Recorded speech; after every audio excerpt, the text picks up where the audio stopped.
మీద అందరు కూడా అంటే ఏమని చెప్తున్నారంటే అంటే ఇక్కడ కాళేశ్వరం కానీ తర్వాత ఇక్కడ విద్యుత్తుకు సంబంధించి కానీ అటు ఫోన్ ట్యాపింగ్ కానీ అంతా సారి చెప్తూనే చేసినామని చెప్తున్నారట. ఏ సారి చెప్పిండు అంటే బీఆర్ఎస్ సుప్రీం చెప్పిండు. బీఆర్ఎస్ సుప్రీం అంటే ఎవరంటే కాక అంటే ఎవరంటే కేసీఆర్, ఆయన చెప్పినట కథ. కాబట్టి ఇప్పుడు అధికారులకు గుబులైతున్నది. ఏం చెప్తే అది చేస్తే ఈ పాడు కానీ ఇప్పుడు పరిశాన్ ఏం చేయాలో అర్థమవుతలేదు, ఆగమాగమవుతురట. ఏం చేయాలో అర్థం కాని పరిస్థితిలో ఉన్నారు. ఎందుకంటే గతంలో ఏపీలో అక్కడ శ్రీలక్ష్మి అనేటువంటి ఐఏఎస్ అధికారి ఇట్లనే చెప్పినట్టు ఏది చెప్తే అది చేసి సంతకాలు పెట్టి అటు ఇటు చేస్తే లాస్ట్కి వస్తే ఆమె జైల్లో 3-4 ఏళ్ళు జైలు ఉన్నది. అటువంటి పరిస్థితి మాకు వస్తుందా ఏందని చెప్పేసి భయపడుతున్నారంట రకరకాలుగా వివిధ డిపార్ట్మెంట్లో ఉన్నటువంటి అధికారులు గతంలో. ఎందుకంటే కాళేశ్వరం కంపంతా కూడా మా మీద పడతా ఉంది. ఇటు ఏది కరెంటుకి సంబంధించి భద్రాద్రి యాదాద్రి పవర్ ప్లాంట్లు అని చెప్పేసి అక్కడ మోసం, తర్వాత అక్కడ ఛత్తీస్గఢ్ నుంచి ఉన్నటువంటి విద్యుత్తులో అక్కడ మోసం, ఇటు ఏది ఫోన్ ట్యాపింగ్కి సంబంధించి ఫోన్ ట్యాపింగ్ మాకేం అవసరం, ఇది సార్ ఎట్లా చెప్తే గట్లనే చేసినామని చెప్పేసి అక్కడ భుజంగరావు తర్వాత తిరుపతి అన్న వాళ్ళందరూ చెప్తున్నారట. చెప్తుంటే నాకేం సంబంధం, పోలీసులు చేస్తే నాకేం సంబంధం, ఆడవడో నాకు తెలియదు అని చెప్పేసి అట్లా అంటున్నాడు కాబట్టి మొత్తం మీద ఇట్లా ఉచ్చు బిగిస్తూ ఉంది.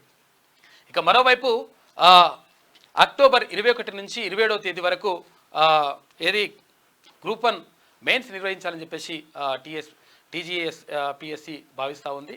దానికి సంబంధించి ఏర్పాట్లు కూడా పూర్తి చేస్తున్నట్టుగా తెలుస్తూ ఉంది. ఇక మరో ప్రధానమైనటువంటి విషయం ఏంటంటే ఇవాళ తీన్మాన్ మల్లన్న ఎమ్మెల్సీగా ప్రమాణం చేస్తున్నాడు. ఎమ్మెల్సీగా ప్రమాణ స్వీకారం ఉంది. ఉదయం 11 గంటలకు అసెంబ్లీలో ఉంటుంది. ఇది ఎవరు ఇక్కడ ఆయన ఛాంబర్ ఉంటుంది కదా, గుత్తా సుఖేందర్ రెడ్డి గారి ఛాంబర్లో ఈ కార్యక్రమం జరుగుతుంది. మండలి చైర్మన్ ఛాంబర్లో ఈ కార్యక్రమం ఉంటుంది. కార్యక్రమానికి ముఖ్యమంత్రి కూడా వస్తూ ఉన్నాడు, మంత్రులు తర్వాత ఎమ్మెల్యేలు ప్రముఖులు పార్టీ నేతలుతో పాటు తీర్మానం అభిమానులందరూ కూడా వస్తున్నట్టుగా తెలుస్తూ ఉంది. మరి ఎంతమందికి పాసులు దొరుకుతాయో ఏమవుతుందో మరి అది ఎట్లుంటుందో కథ తెలియదు. కానీ ఇవాళ మాత్రం తీన్మాన్ మల్లన్న అంటే చాలా కాలంగా మీరందరూ కూడా అంటే నల్లగొండ, ఉమ్మడి నల్లగొండ, వరంగల్, ఖమ్మం పట్టభద్రులు మీరందరూ కూడా పట్టం కట్టినటువంటి తీన్మాన్ మల్లన్న ఇవాళ ఎమ్మెల్సీగా ప్రమాణం చేయనున్నారు. ఈ నేపథ్యంలో మొత్తం కూడా ఏర్పాట్లన్నీ కూడా జరుగుతున్నాయి. అందుకనే అన్న రాలేదు. ఇంకా ఒకవేళ వస్తే మధ్యలో జైన్ కూడా కావచ్చు, చూడాలి. అయితే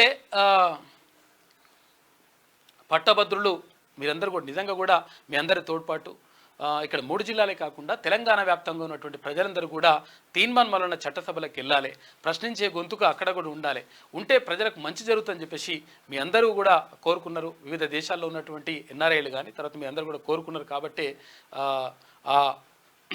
మీరు ఇచ్చినటువంటి ఆశీర్వాదం ఫలితమే ఇవాళ తీన్మాన్ మల్లన్న ఎమ్మెల్సీగా ప్రమాణ స్వీకారం చేస్తున్నాడు. ఆ కార్యక్రమానికి మరి ఎట్లా ఉంటుందో చూడాలంటే ఎంతమందిని లోపలికి పంపిస్తారు కథా కార్యక్రమం చూడాలి. కానీ మొత్తం మీద ఇది జరుగుతూ ఉంది.